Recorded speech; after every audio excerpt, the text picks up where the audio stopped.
Fortunately, the American Revolution wasn't like this. Um, it was more like this. The American Revolution was really two conflicts. One, of course, was the military conflict with Great Britain. But the other conflict was a political conflict within the United States, by which I mean who was going to end up in control, in charge. It was a fairly savage war, particularly for the time, with hints of what we call total war, which means the entire population engaged in the war, which is how modern wars tend to be fought on the American side. It raised a lot of questions. Was America fighting to be independent, or was it simply fighting to reform the British system? If America was going to be independent, what sort of political organization would they use? They didn't have a king, for example, if they were going to leave Great Britain. There was a lot of talk about freedom on the American side, but it wasn't really clear who got to be free and who didn't. And finally, there were questions about religion. As long as you were part of England, there was an official church, the Anglican Church. But if we were to get rid of England, would there be a new official religion? Would we pick another one?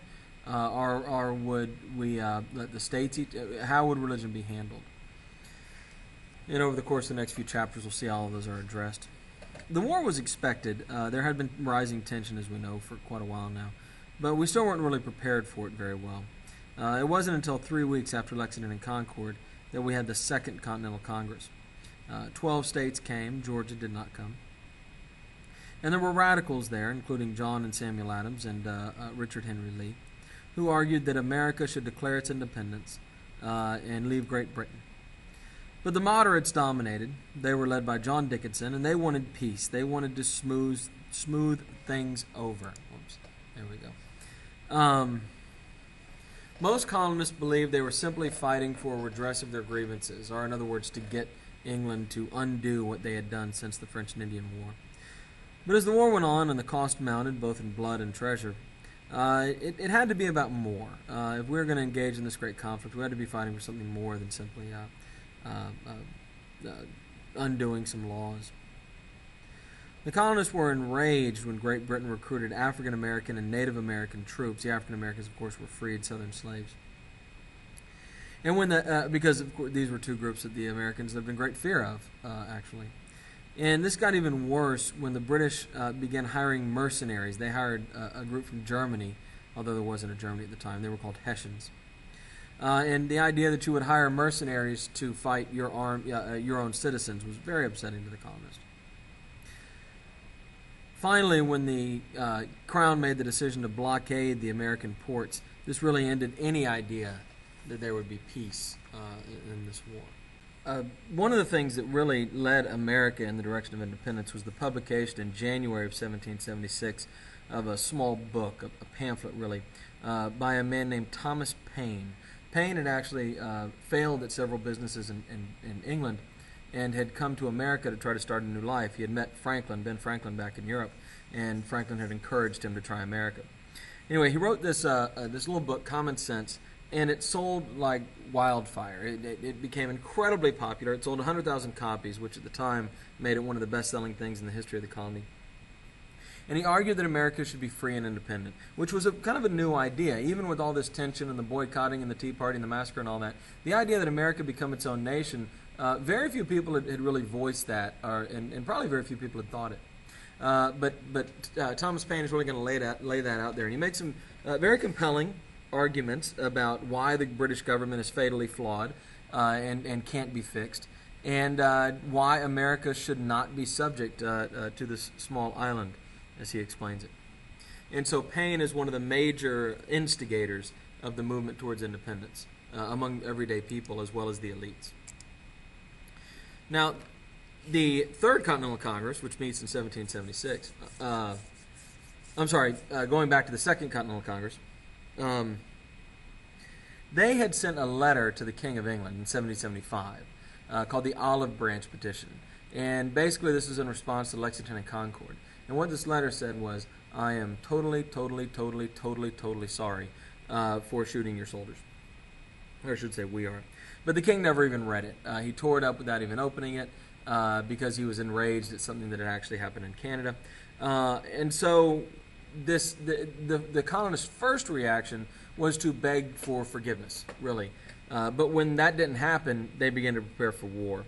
And so in 1776, the Continental Congress will meet again, and they will vote on independence. Independence will be proposed by Richard Henry Lee.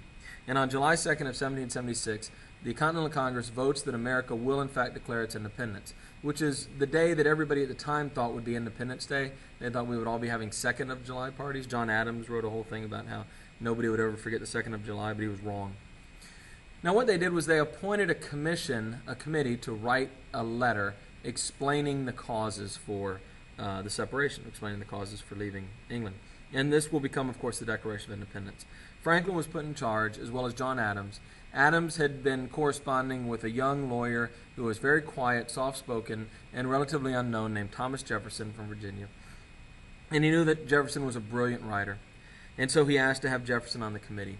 And Jefferson is one of those guys, when you get in a group project, who just goes home on day one and does the whole thing and just shows up with it ready to go. So I guess he was a good person to pick. And he shows up with the Declaration of Independence ready to go. And we're going to analyze the Declaration of Independence in detail in class. But it's read before Congress on July 4th of 1776. And it's adopted. And it, of course, announces that we are now an independent nation. The colonies stop being colonies. They become individual states. They all begin drafting their own constitution. The Continental Congress establishes a new government. This is the Articles of Confederation government. And we begin to mobilize for war. We asked there's the Declaration and Jefferson. We asked the states to raise money to pay for the war. The federal government had no power to raise money. Most of them said no. And so the federal government was resorting to borrowing because the states didn't want to pay for their own war of independence for the most part. We tried to borrow, but who's going to loan us money? We're a brand new nation. We're probably going to lose this war. We're a bad bet. Few people in America could afford war bonds. Even if they supported the war, they didn't have the money to loan us in the form of bonds. And so, of course, the government had to resort to printing paper money. States, by the way, were printing paper money at the same time, and this resulted in mass economic confusion and inflation, and the paper money essentially became worthless. And ultimately, we had to borrow from foreign nations. And you're wondering what foreign nation would loan us money we're almost certainly going to lose. Nations that didn't like Britain would loan us money, and they probably saw it more as a way to hurt Britain than to actually as a good economic investment. And so we got a lot of it from France and Britain's other enemies. In the beginning, we have a surge of volunteers. This happens in most wars. But that dries up pretty quickly. And as more and more soldiers realize maybe you're not going to be successful going off to fight the greatest army in the world with a ragtag militia. The states will start drafts to require soldiers to serve, and this has some success. But getting soldiers into the army and then keeping them there is going to be a problem throughout the war. Somebody's going to have to lead the army. And so they're going to turn to George Washington. Now, George Washington is a great choice for commander-in-chief. First off, he probably has more experience than any other colonist. Remember, he had lost a series of battles in the French and Indian War. You may think, well, that's not great experience, but it was more than most other people had. He had spent his whole life wanting to be a general. He had been ordering military uniforms that he designed himself, and he wore these frequently. And in fact, he showed up at the Continental Congress dressed as a general in a uniform of his own design. And people will say, well, George Washington didn't want the job. Well, it's true, he never said he wanted the job. But he did stand around in all the meetings dressed like he was a general, so I think it's hard to argue he didn't want the job. The other thing that made him two other things that made him a great choice. He has by now married the widow of one of the richest people in the colonies. Her name is Martha Custis. And so he's very wealthy. And he is going to be able to pay out of pocket for a great many things that the Congress can't afford to pay for. Now, he expects to get paid back for all of that, and he by and large does. But when money is short, he will essentially loan the government money out of his own pocket. And finally, he's from Virginia. If you think about the walk-up to this, most of the problems with the British have been in the North, particularly centered around Boston. And most of the volunteers were in the North. And there was a great deal of concern that the South wasn't really into it. By choosing a prominent and well-liked Virginian, the idea was maybe you can gain Southern support for the Revolution. And so in those ways, George Washington was a fantastic choice. He wasn't alone. He got some help. The Frenchman, Marquis de Lafayette, who basically was looking for an adventure, would come to America, and he would aid Washington in the Revolutionary War. He was militarily trained, and he became something of a son to George Washington. He also had an enormous amount of money. more interesting probably is von Steuben. Von Steuben is a Prussian mercenary who comes over and lies and claims to be a nobleman. He had really just been a soldier for hire, but there were no computers or internet searches or anything. So he just shows up and claims that he's this important Prussian nobleman. And so Washington puts him in charge of training all his troops. And it turned out to be a good decision. Von Steuben may have lied to get the job, but he turned out to be a great hire anyway. And he really turns us into an army, the colonials. He really shapes them into the army they're going to become. And Washington and his army really kind of is the United States. I guess the Continental Congress, but to most people, it will be Washington the man and this ragtag colonial army that he has gathered that is the living, breathing embodiment of really what the United States is in 1776 and for the next few years. If we lose Washington and his army, the war is over. There is no United States. And so it's hard to underestimate the importance psychologically as well as militarily of this army that Washington is going to put together and desperately try to keep alive in these first few years.